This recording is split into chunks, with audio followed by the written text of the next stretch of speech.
The self-destructive nature of where hip-hop is today, it wasn't there. It was actually cool then to be smart. We really like to think of ourselves as the most creative geniuses on the planet, right? What the hell is so creative about 13 years of gangster rap? Nothing in rap music has changed in about 13 years.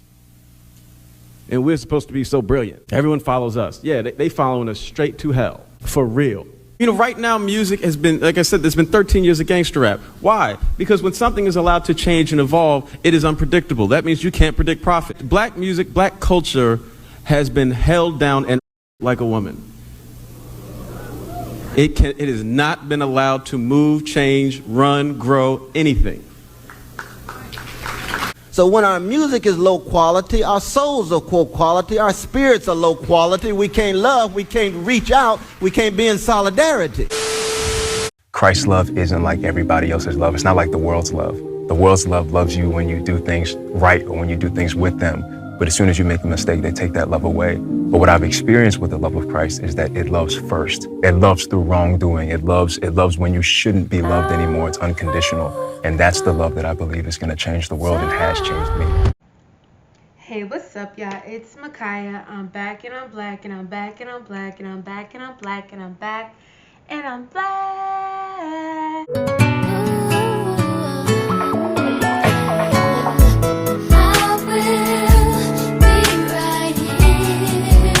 Yo, Sasha here.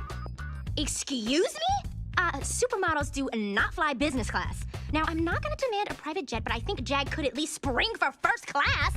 Today, I bring you all another video discussing the self-destructive nature of hip-hop, and Boondocks exposed that firsthand. But before we get started, please make sure you like, comment, and subscribe to see more of me. And if you're new, hey, and if you're a returner, I really, truly appreciate the love. Make sure you check out my social media platforms down within the description box where I display my passion for fashion. All who are new, you should know I do an array of topics. I'm extremely diverse.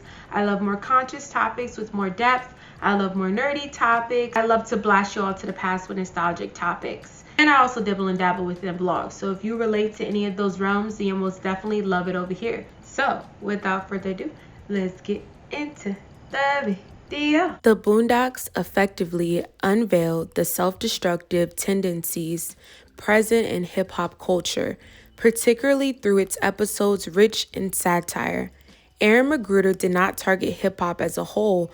Rather, he examined how it can be distorted by corporate greed, consumerism, and self-sabotage. Characters such as Gangstalicious, Thugnificent, and so much more are real-life rapper stereotypes. They celebrated violence, materialism, and the notion of keeping it real, even as their personal lives disintegrated. The episodes prompted laughter as absurdity, only to make you aware that it was not far removed from reality. The lesson: when you remove the music and bravado, much of the messaging appears harmful when examined closely. In the Boondocks, hip-hop frequently emphasized appearance rather than content, an obsession with luxury brands, engaging in harmful choices for social status, exceeding financial limits for recognition. By depicting rappers who face financial ruin, struggle for significance, or become consumed by branding agreements, McGruder revealed how corporate profits flourish at the expense of artists' well-being. Episodes frequently ridiculed the way beef, gang affiliations, and reckless bravado became integral to one's persona, even when such choices resulted in imprisonment, death, or obscurity. The show exposed the quote-unquote no-snitching culture, illustrating how it safeguards abusers and criminals. These representations underscored how cycles of retaliation and hypermasculinity are marketed as an entertainment, yet devastate lives in actuality. The Boondocks articulated a clear message. Artists provide the audience with harmful messages. The audience seeks an increase in similar content. Corporations finance and market due to its profitability. This cycle continues, complicating the emergence of conscious or alternative voices. It was not merely a case of blaming hip-hop artists. It was an acknowledgement that this system thrives on destruction. Magruder harnessed characters to demonstrate how a significant number of rappers created artificial identities to fit into marketable stereotypes. They ultimately become confined with these personas, unable to develop without threatening their fan base.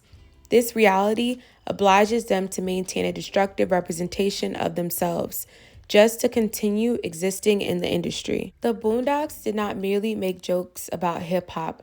It reflected its most detrimental trends: consumerism, violence, toxic masculinity, and the commodification of Black culture for financial gain.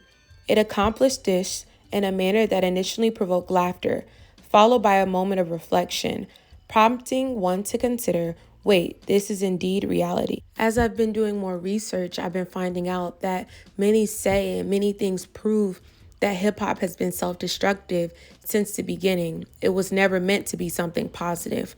Of course, people have used the platform for good. Supposedly, that wasn't the root in the case of it, which I've been dissecting, and I'm still trying to find out those answers for myself.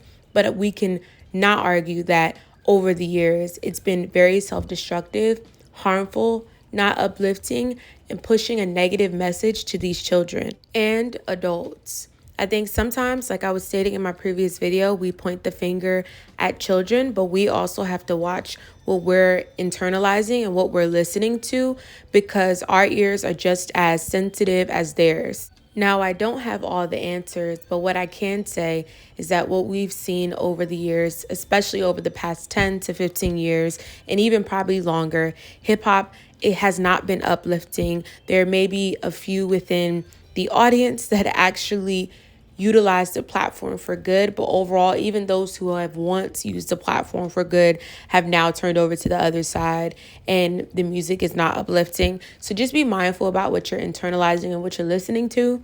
I know with myself, I don't so into hip-hop anymore. I'm very mindful about what I listen to, but I know for myself, it's not something that's important for me to be internalizing and simmering into my spirit. You know, Riley was really constructed to be a satire on contemporary Black popular culture and contemporary hip-hop music and the glorification of crime and what have you.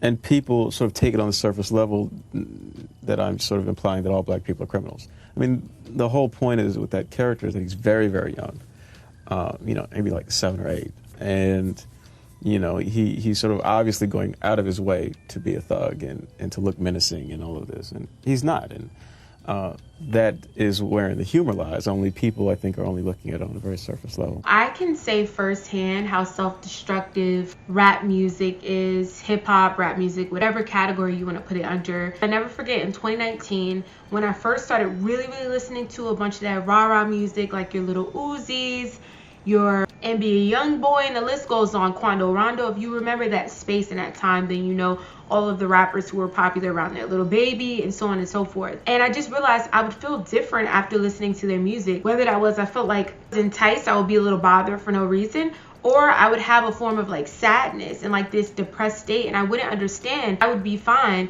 but I knew it was the music that I was ingesting. So truly, people can say like, oh, I could just listen to it, but you don't know what it's doing to your spirit. You don't know what it's doing to your soul. I'm not saying that maybe some of the music in and out or in the origins were positive.